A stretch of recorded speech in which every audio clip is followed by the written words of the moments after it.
आज आम बनइबा माछ मसला माछ मसला फास्ट गोटे कड़े गरम कर गरम कर सारा लुण हल्दी गोलची माछ को कषि देदेव देखिए कि तेल जमी बहुत गरम थी गरम तेल माछ आम देदेव माछ दे सारापर भाजी नवा भलसे सब माछ को आप भलसे भाजी ने तो चलतु एमर माछ तो भाजी सारा गोटे गोटे करमती प्लेट को बाहर कर नवा गोल्डन ब्राउन करके भाजी ने भल से देन आम ये माछ तेल आलू भाजी नवा माछ तरकारी मैंने मसला फिर आलू पकेबा तो ये मसला बनइबा फास्ट ये मसला मुझे जीरा गोटा धनिया सुखिला लंका अदा रसुण तापर से अच्छी आमर पिज आ सबू गुंडा मसला जमती कि माछ मसला से काश्मीर चिली धनिया पाउडर जीरा पाउडर कस्तूरी मेथी हल्दी तापर कंचा लंका डालचीनी तेजपत्र फर्स्ट आम एमती पैन रे नहीं पकई नवा पैन टाक भल से राति गला से पैन रे पकईदबा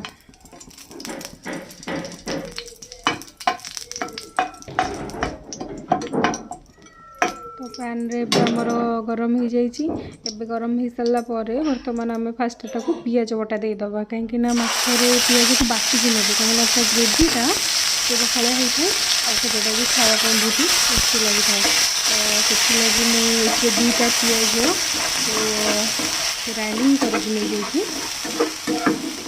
भलसे बाटी ने तो फाइनली आग पिज को भाजी नवा जमी तार कंचा स्मेलटा पड़ेगा तापर इसी आम बर्तमान देखो गोल्डन ब्राउन कलर हो पिज आम ये आम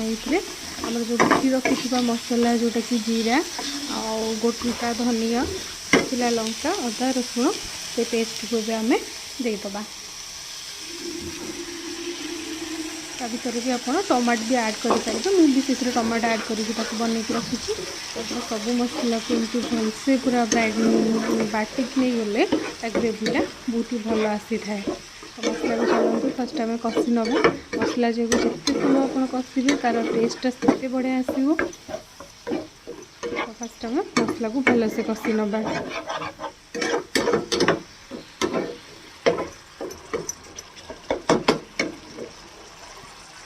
मसला आमर कषि आसला सब गुंड मसला से पकई नवा मसला मुझे काश्मीरी चिली हल्दी जीरा पाउडर धनिया पाउडर कस्तूरी मेथी माछ मसला ताको भल भाव घाटी देवे और आपणकर स्वाद अनुसार लुण देदेवे लुण देदेला भल से कषा देखो माछ माने तार मसलाटा एत सुंदर देखा कलर बहुत ही बढ़िया आसी सब मसला हाटी टाइम देले तार कलरटा बहुत भल भी आसी थाए तापरे एबे मसला को तो ये कर सारे तापर ये आम कौन किसी समय कभर करनवा 2 मिनट खंडे कभर करनवा जमती कि मसला भल से सिझ देखो मसला आमर भल से सिझीगला फर्स्ट स्टेज रे आपण एटा माने जमा पानी भी देबेनी पानी देकी कषि ने टे समय ताको कभर करदे कभर करदे तार कंचा स्मेलटा पड़ाई तापर आम से आलू देदेबा जो आलू को आम भाजी रखी कहीं आलूटा सिझा समय लगे तो से लगे आम फर्स्ट आलू देदेबा आलू माने मसला कषिबा भितर आलू भी कषिज आमर तो ये भलसे मसला गोलेदेबा तापर से पानी ऐड करवा पानी ऐड कर सारापर पुणी ताको कभर करनवा फर्स्ट मसला को दे आप बेसी नहीं अल्प पानी देवे अल्प पानी देकी जमती कि मसला कषिया सहित माने जमती कि आलू भी कषि ही पारुथबो से भाया आपण मसला को देखी कषि देवे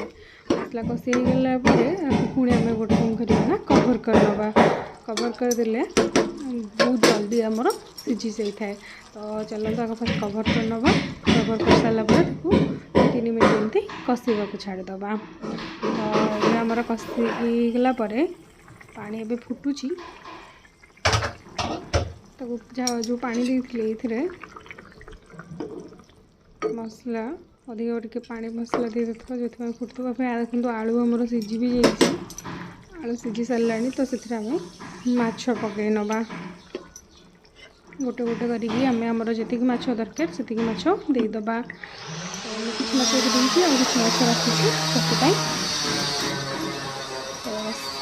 देदेबा ये एपट सेपट कर नवा देखिकी करेंगे कहीं माछ बहुत जल्दी सॉफ्ट हो जाए और भांगी जबार चांसेस भी थाए। एपट सेपट टे भल भाव में बनईदब मसलाटा जमती से मसला से डीप हो तापर आम से जो फुटुवा आउ टे भल भाव में कभर कर नवा माछ को जिते कभर कर रखिए माछर माने मसलाटा सिझिले से बहुत भल टेस्ट आसी थाए। तो ये आमर सिझीगला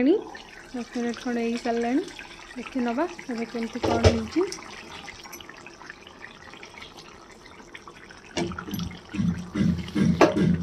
माछ मसला एमर रेडी हो जाइए। देखु आपन को जी झोल दरकार माछ तरकारी आपड़ से रखिए